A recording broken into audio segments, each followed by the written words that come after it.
नमस्कार दोस्तों, मैं हूं सीमा सिलावट और आप सभी का स्वागत है मेरी आज की इस वीडियो में।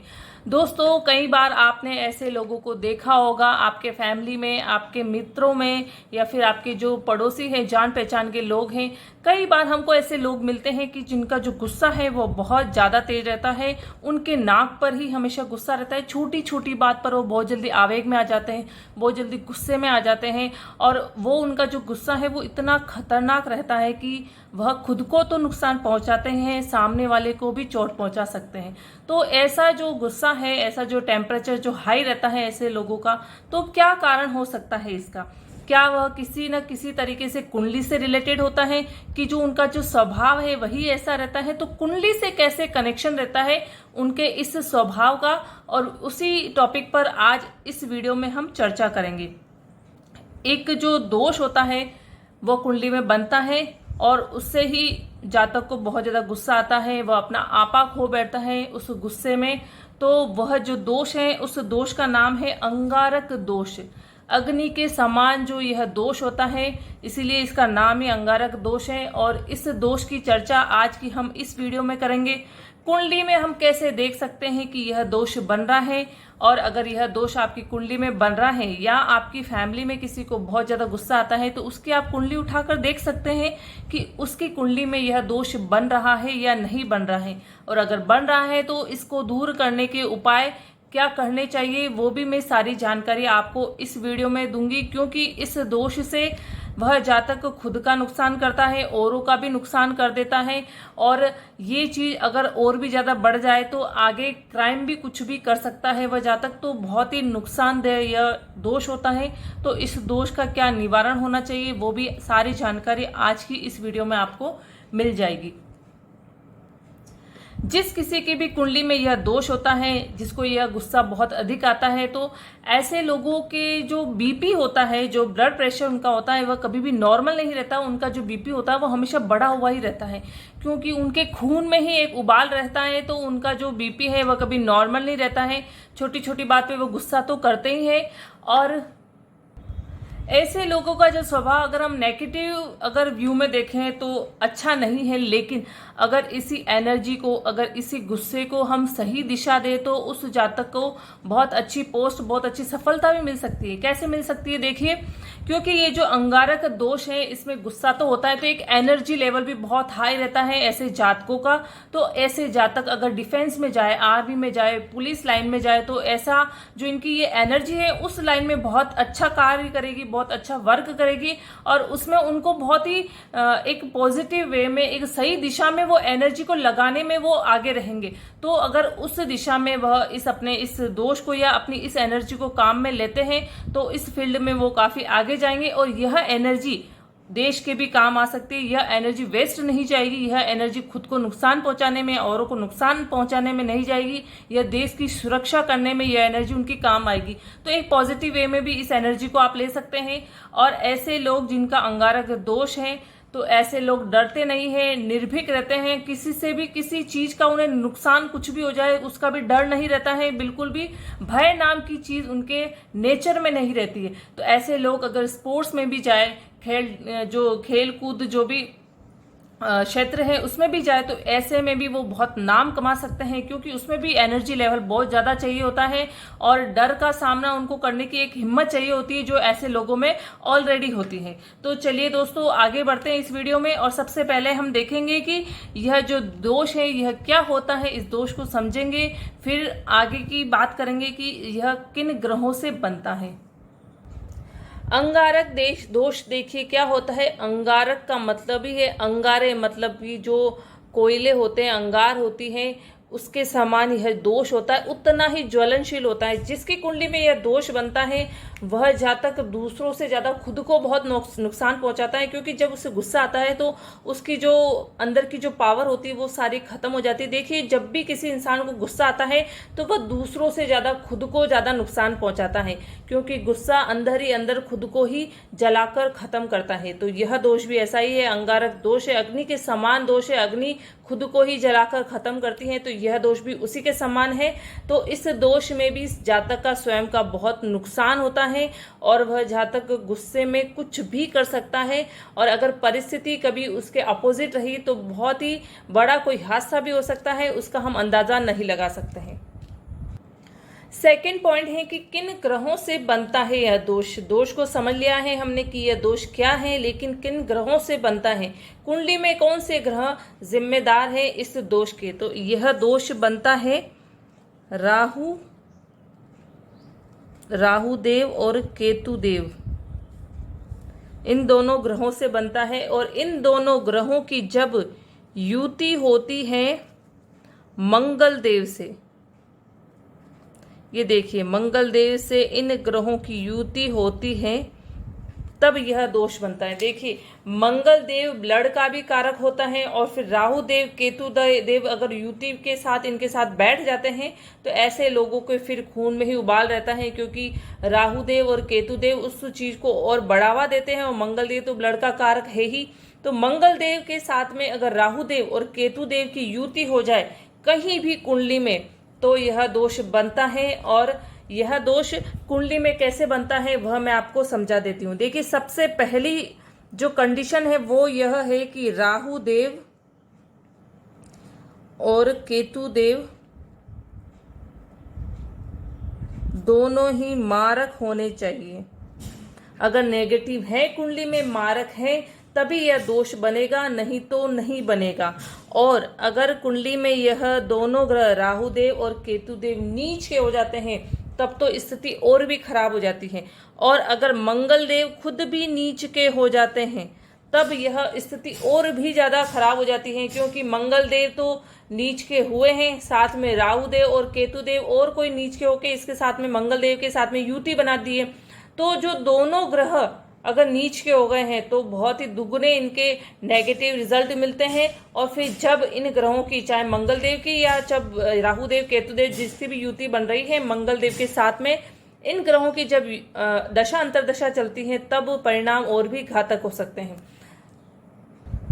देखिए ये हमारे पास कन्या लगन की कुंडली है, और सबसे पहली यह बात है कि देखिए यह जब दोष बनता है तो उसमें सबसे पहले कंडीशन मैंने बताई थी, राहु देव और केतु देव मारक होने चाहिए। मंगल देव योग कारक है या मारक है उससे कोई मतलब नहीं है, यह दोष बनता ही है राहु देव और केतु देव के कारण। तो इन दोनों ग्रहों का मारक होना जरूरी है। मंगल देव योग कारक है, मारक है, उससे कोई फर्क नहीं पड़ता है। तो देखिए इस लगन कुंडली में अगर ये फर्स्ट हाउस में मंगल देव या और राहु देव केतु देव में से कोई भी ग्रह की युति हो सकती है। तो यहाँ पर देखिए मंगल देव यहाँ पर हो गए हैं मारक, क्योंकि पहली कंडीशन से दोनों घर अच्छे नहीं मिले तो मंगल देव मारक हो गए हैं। और दूसरा राहु देव मित्र के घर में बैठे हैं, क्योंकि बुध देव और राहु देव साथ में मित्र होते हैं। और यहाँ पर अगर बुधदेव की आप स्थिति देख लीजिए 6, 8, 12 में नहीं है, बुधदेव की स्थिति अच्छी है। तो यहाँ पर राहुदेव मित्र के घर में बैठे हैं तो राहुदेव हो गए हैं योग कारक हो गए हैं। तो पहली कंडीशन मैंने आपको बताई है कि मारक होने चाहिए तभी ये दोष बनता है। तो राहुदेव योग कारक हो गए हैं तब यह दोष नहीं बनेगा।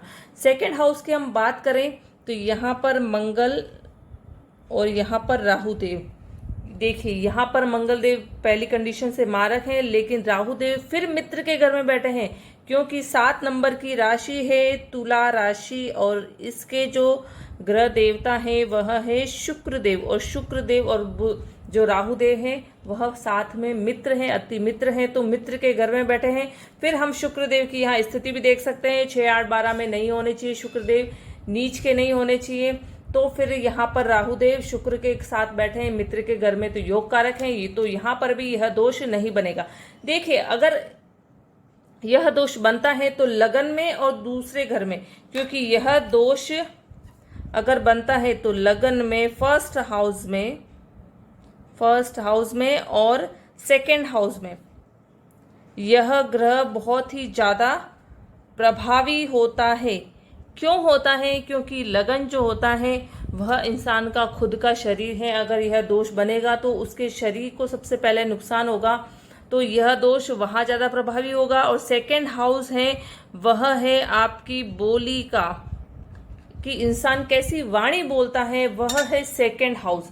तो सेकंड हाउस उसी का है। तो अगर सेकेंड हाउस में यह दोष बनता है, यहाँ नहीं बन रहा। लेकिन जिस कुंडली में अगर फर्स्ट हाउस में मंगल राहु की युति है और फर्स्ट हाउस में राहु अगर योग कारक नहीं है, मारक है, तब ये दोष बनेगा। सेकेंड हाउस में भी अगर इन दोनों की युति है या केतु के साथ भी युति है, और अगर राहु देव या केतु देव जिसकी भी युति है वह मारक है, अगर फर्स्ट और सेकेंड हाउस में दोनों में से किसी भी हाउस में, तब यह दोष और भी ज़्यादा प्रभावी होता है, बहुत ही ज़्यादा घातक होता है।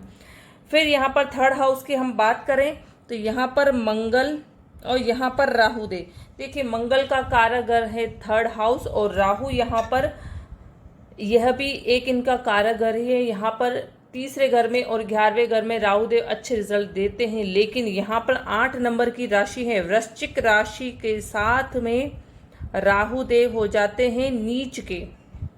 तो राहु देव यहाँ पर नीच के हो गए हैं।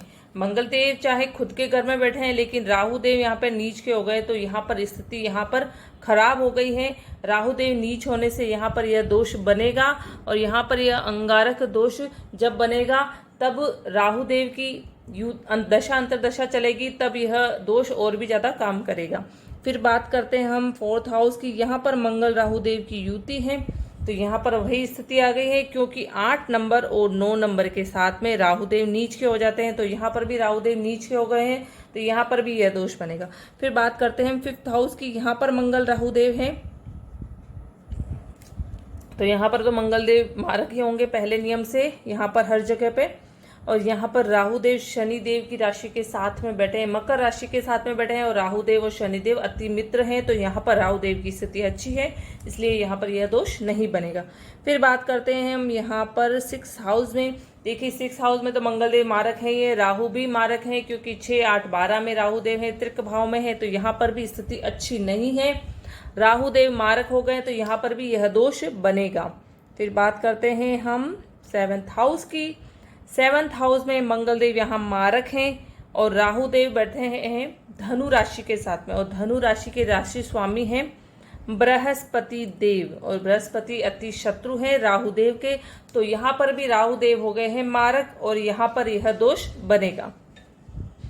बात करते हैं हम 8वें घर की 8th हाउस की।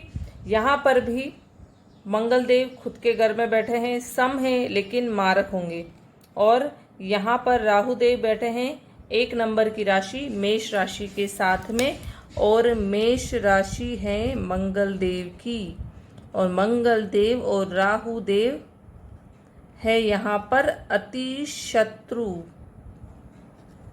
तो इस नियम से राहु देव हो गए हैं मारक, और यहाँ पर यह दोष बनेगा।